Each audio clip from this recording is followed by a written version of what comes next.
humans, they tend to act as opposed to animals. Animals act mostly out of instincts. We also have basic instincts, like jealousy is an instinct of us, or love or hate and so forth. So these are our instincts. And we have, in addition, developed some good virtues like accumulate wealth. But the government officials, and here I have to say, I define stupidity as people who do something to damage someone else, but don't realize that the policies they implement or do things actually damages themselves more than the enemy. That is really something very stupid. And we have in government people, and that I have to say, I'm an academic, I studied and so forth, but afterwards I went and worked as a broker in New York first for White Weldon Company, and later on I went to Hong Kong and built up my business. And then when White Weld was merged with Merrill Lynch, I opened the offices for Drexel Burnham Lambert in Asia, in Hong Kong and Singapore. So I have some business experience. I'm not a businessman like some others in the tech field, but I run a business independently and so forth, and rather successfully. But I have a horrible feeling about politicians. They go to a university, then they study and are taught by socialist, communist professors. The academia is always leaning to the left. Partly, and this has been explained among economists that are also social observers like Joseph Schumpeter, they are jealous of essentially stupid businessmen who haven't studied anything and become rich. The academics, they say, oh, how can this stupid guy make so much money? Well, the stupid guy, he works 24 hours a day. You should listen to people like Marcus, who is a founder of Home Depot. When they opened their own stores, the first stores, they worked in the evening putting boxes on the shelves. That is the businessman. The government officials, they go into a university course, they come out, they think they know everything, they never worked a day in their lives, never run a business not a day in their lives. And they will then tell the world, oh, we need to do this and we need to do that. They have no qualifications to do that. Then the same idiots, yes, idiots, morons, go and tell the world what vaccine you need, as if they were medical experts. But the media, and I accuse all of you, also the social media, you never stand up to these people. In the 19th century, America grew very rapidly in terms of its economy and GDP per capita. Why? Because they didn't have these bloody economists who always intervene into everything. That is the problem. The academia is a complete disaster for business. Small businesses, why are they suffering so badly when the big companies like Walmart, Amazon and so forth, and also here in Thailand, the large companies during COVID, they did very well because they could keep their 7-Eleven shops open and small businessmen had to close down. I want to tell you why. Because in the 19th century, the governments in the Western world were small. Small governments mean little power, and the private sector was large. Nowhere in Western Europe until 1910 were taxes higher than 10% of GDP. What are they now? Close to 50%. I have friends, they tell me they pay 70% taxes in America. Everything added with the sales tax and so forth. And so I became convinced that the expansion of the government occurs to a large extent at the expense of the private sector, because they create more and more regulation. The regulation goes up. They have to hire additional people. They again regulate other things and so forth. So the small businessman, if he wants to open a coffee shop, he has the fire police coming in, the health police,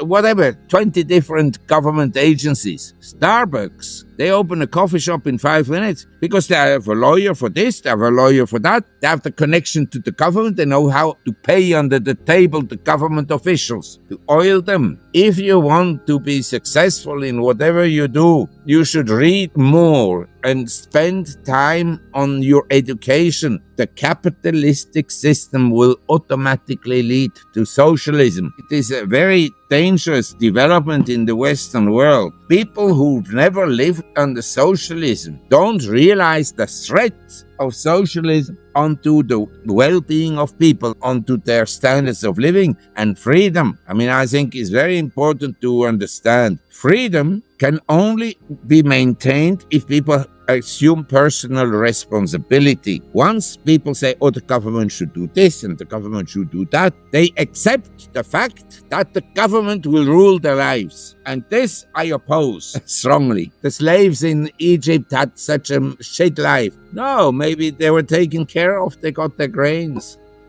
In 1913 in the US, the Federal Reserve, and basically the idea is that you kind of control credit and the expansion of money, and with it you allow the government to grow. Because the government grows, its financial needs expand, and you need someone to finance that. Of course, you're going to have taxation, but there's a limit how high you can tax people and so forth. And the central banks were originally, probably the idea was a fair idea. I'm not saying a good idea, but later on, and this has happened in every society. In every society, the purchasing power of paper money lost its value over time, first slowly and then with an accelerating speed. And during the period of inflation, which is essentially an expansion of money, the quantity of money, now you then get the symptoms of inflation. The symptom of inflation can be the rise in the price of coffee, or the rise in the price of cocoa, or the rise in the price of oil, or of gold, or silver, or whatnot. It can also be consumer prices. It can be stock prices. It can be bond prices. These are all symptoms of an expanding quantity of money. Now, the thing is, the central banks, they can bail out the system for quite some time, but eventually the standards of living go down a lot. And I can observe this. When I go out, I'm not someone who walks around the world with a phone like this. I have a phone for emergencies because I ride motorcycles. You never know, with motorcycles you can have accidents. Anyway, you have to observe. You go to a restaurant, just observe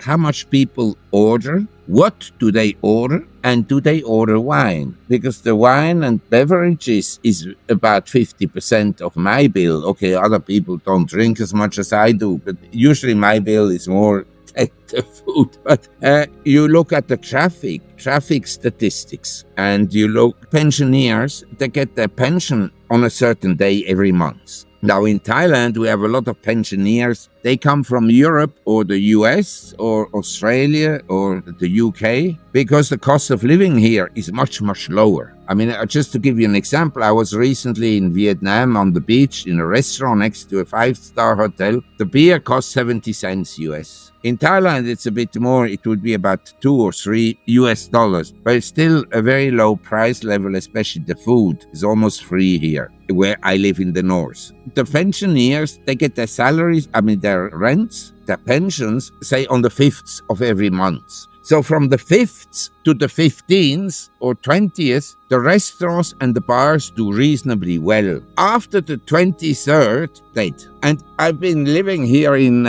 first of all, I lived 30 years in Hong Kong, but now for more than 23 years here in Thailand. I still travel, but I go always to the same places. I live in the city and I go to the nightlife district, so I can see the comparison. The business peaked out in 2018, and since then it's never recovered. Never. And also, talking about standards of living, many airlines, they cut costs. There's no more business class, there's no more first class, and so forth and so on. The airports have become a disaster. I hate to go through airports, to security, ignorant people. They used to take my nail clippers away, now they take my lighters away. It's a nightmare.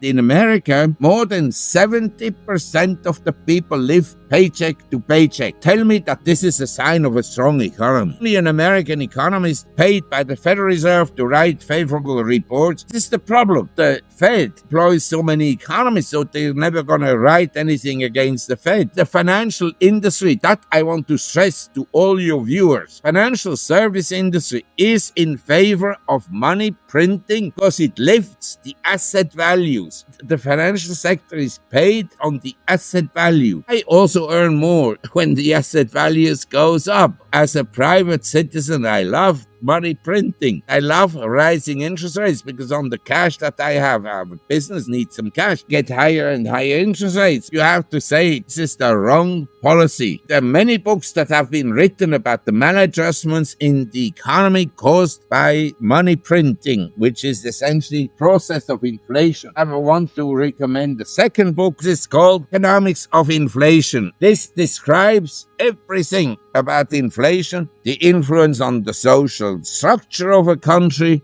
on the exchange rate, on the price of gold, on the price of stocks, on the price of bonds, and on the industrialization of a country, and. And this is the Bible of inflation, what surrounds inflation, all the factors involved. Bresciano Duroni, Italian professor, The Economics of Inflation.